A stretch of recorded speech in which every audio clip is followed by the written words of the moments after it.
जय हिंद साथियों, नमस्कार। मैं प्रभुदान चारण आपका हार्दिक स्वागत करता हूं, अभिनंदन करता हूं। दोस्तों, आज हम बात करेंगे राजस्थान के प्रमुख स्थानों के उपनाम के बारे में, यानी कि प्राचीन समय में उन स्थानों को किस नाम से जाना जाता था और आज वर्तमान समय में उन स्थानों को किन नाम से जाना जाता है, उनके बारे में आज अपन देखेंगे। आप अपने साथ में अगर पेन और कॉपी लेकर बैठना चाहते हो तो बैठ सकते हो, नहीं तो अपन रिवाइज भी करते रहेंगे। शॉर्ट नोट से अच्छे से देखते रहो और पढ़ते हैं। अपन बात करते हैं सबसे पहले मत्स्य प्रदेश की। सबको पता है मत्स्य प्रदेश में अलवर, भरतपुर, धौलपुर, करौली, यानी कि हम याद कर सकते हैं ए बी सी और डी।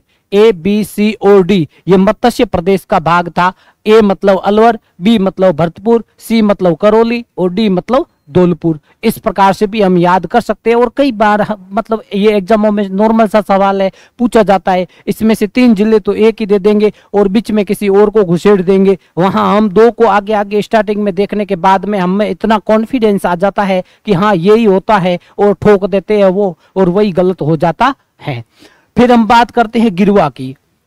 गिरवा है उदयपुर का जो पहाड़ी क्षेत्र है, उदयपुर का पहाड़ी क्षेत्र है, उसको स्थानीय भाषा में गिरवा कहते हैं। उदयपुर का पहाड़ी क्षेत्र जो भाग है उनको स्थानीय भाषा में गिरवा कहते हैं। बात करें भूमट की, ध्यान रखना भूमट की यहाँ बात कर रहे हैं, भोराठ की नहीं बात कर रहे हैं। भोराठ अलग हो जाएगा, भूमट अलग हो जाएगा। तो भूमट की अगर बात करें तो भूमट की अगर हम देखें तो उदयपुर है, डूंगरपुर है और सिरोही का जो भूभाग है, यानी कि अब हम ये कह सकते हैं कि भील जनजाति का जो निवास स्थान है उनको ही भूमट कहते हैं। और भूमट अगर अपन देखें तो उदयपुर, डूंगरपुर, सिरोही इनका क्षेत्र जो है ये आपके भूमट कहलाता है। ध्यान रखना भोराट अलग है, भूमट अलग है।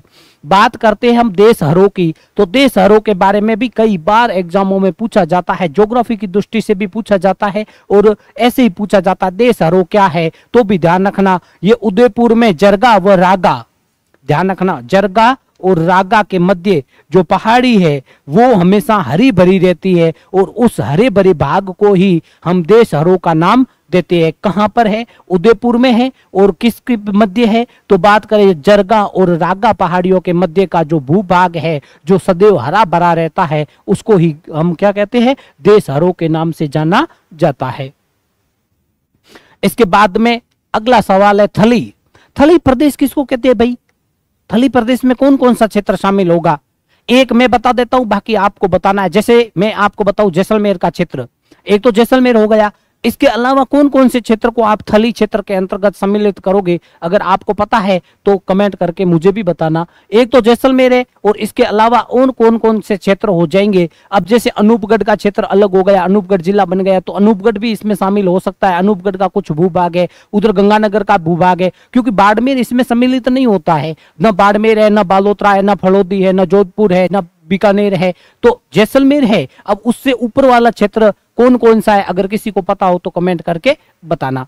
बात करें 56 का मैदान, ध्यान रखना 56 के मैदान की बात कर रहे हैं, न कि 56 की पहाड़ियों की बात कर रहे हैं। 56 की पहाड़ियां अलग है और 56 का मैदान अलग है। 56 के मैदान की बात करें तो ये बांसवाड़ा और प्रतापगढ़ के मध्य का जो भूभाग है इसको हम 56 का मैदान कहते हैं। क्या कहते हैं? 56 का मैदान।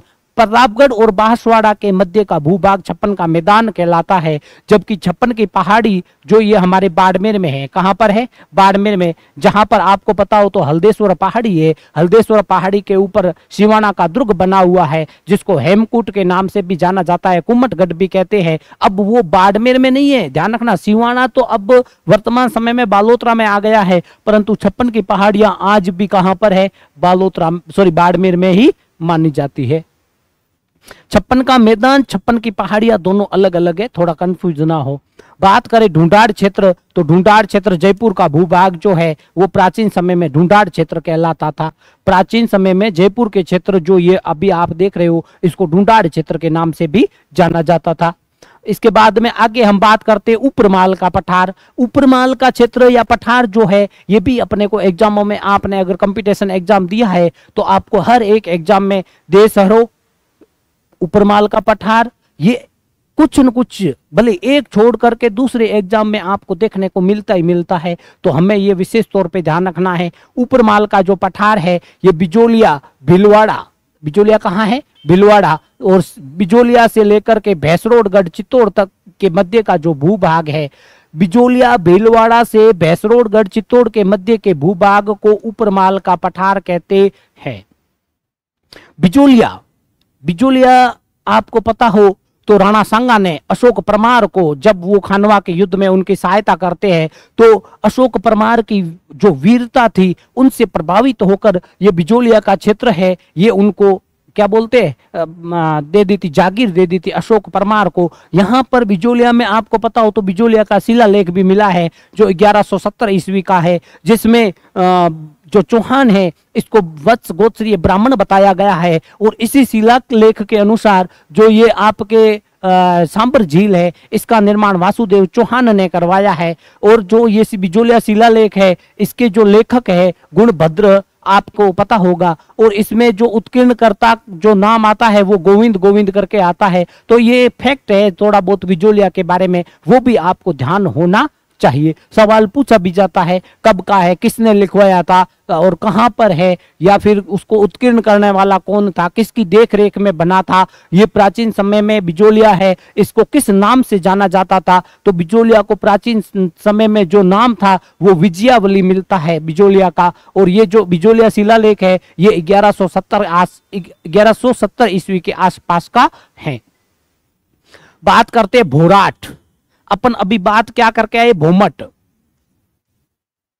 भोमट ध्यान रखना, भोमट अलग है और भोराट अलग है। भोमट तो जहां भील जनजाति बाहुल्य क्षेत्र है उसको तो हम क्या कहते हैं, भोमट कहते हैं। जैसे आपने देखा होगा उदयपुर है, डूंगरपुर है, सिरोही है, इसका भूभाग जो ये क्षेत्र है ये तो क्या कहलाता है, भोमट। जबकि यहाँ हम बात कर रहे हैं भोराट की, तो भोराट जो है ये कुंभलगढ़ और गोगुंदा के मध्य का भूभाग जो है, ये जो उबड़ खाबड़ पठार है उसको स्थानीय भाषा में भोराट कहते हैं। ध्यान देने वाली बात है, जैसे सिरोही क्षेत्र में जाते हैं तो कट्टापट्टा जो भूभाग है वो स्थानीय नाम में भाकर कहलाता है। उसी प्रकार कुंभलगढ़ और गोगुंदा के मध्य का भाग जो है, जो पहाड़ी क्षेत्र है, जो कट्टापट्टा क्षेत्र है, उसको स्थानीय नामों में या स्थानीय भाषा में क्या कहते हैं, भोराट कहते हैं। जबकि भोमट अलग है। ये सवाल पूछा जाता है एग्जाम में, दोनों मिलते जुलते ही है और सवाल गलत ही हो जाता है, इतना नॉर्मल सा सवाल गलत हो जाता है। तो विशेष तौर पे ध्यान देने वाली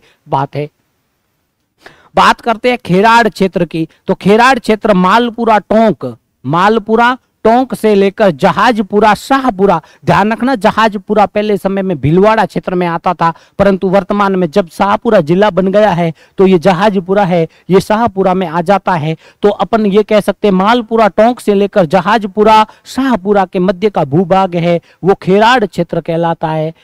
क्या कहलाता है, खेराड़ क्षेत्र कहलाता है। विशेष तौर पे ध्यान देने वाली बात है, क्योंकि ये स्थानों के नाम चेंज हो गए ना। अब जैसे जहाजपुरा शाहपुरा में आ गया तो ये सवाल तो अवश्य करके पूछेंगे अपने से, क्योंकि बच्चे कंफ्यूज होते हैं, क्योंकि बच्चों के रट रटाया हुआ है। जहाजपुरा हम पढ़ते भीलवाड़ा में है और वो पहला ही ऑप्शन अपने को भीलवाड़ा ही देगा और अपन टक उसको सही कर देंगे तो वो हमारा खोटा हो जाएगा। विशेष तौर पे ध्यान देना, जहाजपुरा अब शाहपुरा में आ गया है।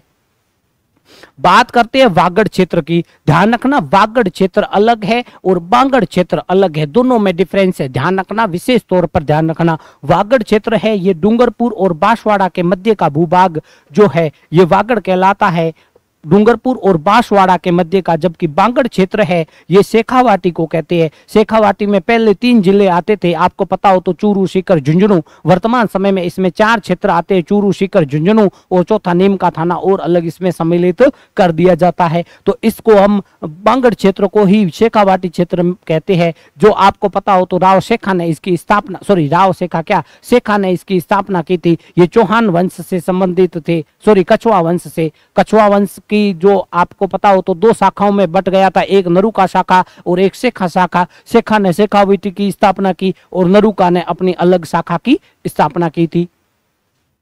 अब ये शेखावाटी आ ही गया है तो देख लो चूरू, सीकर, झुंझुनू और नीम का थाना इसमें सम्मिलित किए जाते हैं। विशेष को ध्यान देने वाली बात है। आगे बात करते हैं डांग क्षेत्र की। ध्यान रखना, डांग क्षेत्र है ये अलवर और करौली का क्षेत्र जो है प्राचीन समय में डांग का क्षेत्र कहलाता था। ध्यान रखना, आज भी अपन कहते हैं ना डांग की रानी, करौली को कहते हैं डांग की रानी। और डांग क्षेत्र चंबल नदी के आसपास का क्षेत्र जो है वही तो डांग कहलाता है। तो ध्यान रखना, डांग की रानी करौली को कहते हैं। और अगर सम्मिलित रूप से पूछे तो अलवर और करौली का भूभाग डांग का क्षेत्र कहलाता है। यहाँ बात करते हैं क्रूर क्षेत्र की। आपने महाभारत में बहुत अच्छे नाम सुने होंगे क्रूर क्षेत्र। तो ये जो है ये अलवर का उत्तरी भाग जो है, ये अलवर का उत्तरी भाग जो है ये आपके क्रूर क्षेत्र कहलाता था। ये आपने महाभारत में भी नाम इसका सुना होगा। बात करते हैं कांठल की। तो कांठल आपको सबको पता है प्रतापगढ़ का भूभाग कांठल कहलाता है। प्रतापगढ़ जिले का जो भूभाग है वो कांठल कहलाता है। बात करते हैं मेवात की। तो ये भी सबको पता है अलवर और भरतपुर का क्षेत्र है, ये ही मेवात कहलाता है। ध्यान देने वाली यहाँ बात यह है कि अलवर और भरतपुर है ये राजधानी क्षेत्र में भी सम्मिलित किए जाते हैं, विशेष तौर पे ध्यान देना। और कई बार एग्जामों में भी पूछा जाता है राष्ट्रीय राजधानी में सम्मिलित राजस्थान के जिले कौन कौन से हैं, तो वो अलवर और भरतपुर हो जाएंगे। बात करते हैं विराटनगर। तो विराटनगर भी आप सबको पता है प्राचीन समय में जयपुर के भाग को ही विराटनगर कहते थे। बात करें मेवल क्षेत्र की। तो मेवल क्षेत्र विशेष तौर पे ध्यान देना, इंपोर्टेंट लगा लेना। मेवल सवाल अपने से भी पूछा जाता है। मेवल जो है डूंगरपुर और बांसवाड़ा का पहाड़ी जो भाग है, बांसवाड़ा और डूंगरपुर के पहाड़ी भूभाग को ही मेवल कहते हैं। बात करते हैं मांड क्षेत्र। तो मांड क्षेत्र जैसलमेर का भूभाग जो था प्राचीन समय में मांड कहलाता था। मांड गाय की आपने बहुत अच्छे से सुनी होगी। बात करते हैं सीवी की। तो सीवी जनपद प्राचीन समय में जनपद भी था और वर्तमान में अगर सम्मिलित रूप में कहे तो मेवाड़ का जो भूभाग है वो सीवी कहलाता है। सीवी को ही मध्यमिका कहते हैं, मध्यमिका को ही नगरी कहते हैं। नगरी वर्तमान में चित्तौड़ में आती है। तो जो ये चित्तौड़ वाला यानी कि मेवाड़ वाला सम्मिलित भूभाग है ये आपके सीवी कहलाता था। बात करते हैं हाड़ौती क्षेत्र की। तो हाड़ौती में कोटा, बूंदी, बारा, झालावाड़ चारों जिले सम्मिलित किए जाते हैं। हाड़ौती क्षेत्र में कोटा, बूंदी, बारा, झालावाड़। बात करें श्रीमाल की। तो श्रीमाल बाड़मेर का क्षेत्र प्राचीन समय में श्रीमाल कहलाता था। बात करें चंद्रवती या चंद्रावती की। तो सिरोही के जो क्षेत्र है इसको ही तो चंद्रवती या चंद्रावती कहते थे। वल्लभ प्रदेश, ये सवाल अच्छा बन सकता है, हर किसी के सुना हुआ भी नहीं होगा। वल्लभ जो क्षेत्र है ये जैसलमेर का भूभाग वल्लभ क्षेत्र कहलाता था। बात करें योध्या क्षेत्र की। तो योध्या क्षेत्र में गंगानगर और हनुमानगढ़, पहले तो ये दोनों जिले सम्मिलित थे योध्या क्षेत्र में। अब वर्तमान में जैसे अनूपगढ़ क्षेत्र बन गया है तो अनूपगढ़ को भी इस क्षेत्र में सम्मिलित करेंगे। इसके बाद में बात करते हैं जांगल धरबाजदा। आपने नाम बहुत अच्छे से सुना होगा।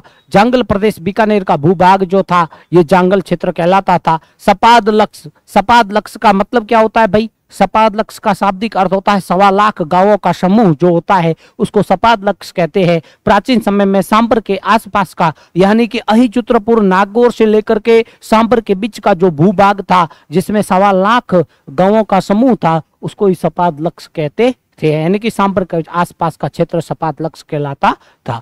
बात करें अहिचित्रपुर की। तो अहिचित्रपुर को वर्तमान समय में नागौर कहते हैं। ध्यान रखना, नागौर को ही धातु नगरी कहते हैं, धातु नगरी कहते हैं। ध्यान रखना, नागौर को ही औजारों की नगरी कहते हैं, औजारों की नगरी कहते हैं। ध्यान रखना, नागौर के ही बगदरी गांव में पंचायती राज की शुरुआत भी अपने नागौर से ही की गई थी। तो अपन ऐसे फैक्ट बनाओ, एक नाम आए ना तो उसका पोस्टमार्टम कर दो कि इससे रिलेटेड और क्या क्या हो सकता है, तब अपने मजे आता है पढ़ने में, क्या वास्तव में पढ़ाई करते हैं। जहां तक हो सके ना वहां तक किसी एक चीज के ऊपर संपूर्ण आप पीएचडी कर दो कि इसके बाद में कुछ नहीं बचेगा, भले कुछ भी पूछे, है ना, तो वो स्मार्ट स्टडी कहलाती है। चलो ठीक है, आगे देखो कोई ना। हम बात करते हैं ब्रजनगर की। तो झालावाड़ का क्षेत्र ब्रजनगर कहलाता था। और बात करें हेमकूट की। तो हेमकूट कुंभलगढ़ जो है, कुंभलगढ़ का जो पहाड़ी क्षेत्र है या कुंभलगढ़ की जो पहाड़ियां है उसको स्थानीय भाषा में हेमकूट कहते हैं। तो दोस्तों ये राजस्थान के प्रमुख जो स्थान थे जिनका उपनाम क्या क्या है उसके बारे में हमने अध्ययन किया है। आपको ये वीडियो कैसा लगा? अच्छा लगा हो तो लाइक शेयर सब्सक्राइब जरूर करें। जय हिंद, जय भारत।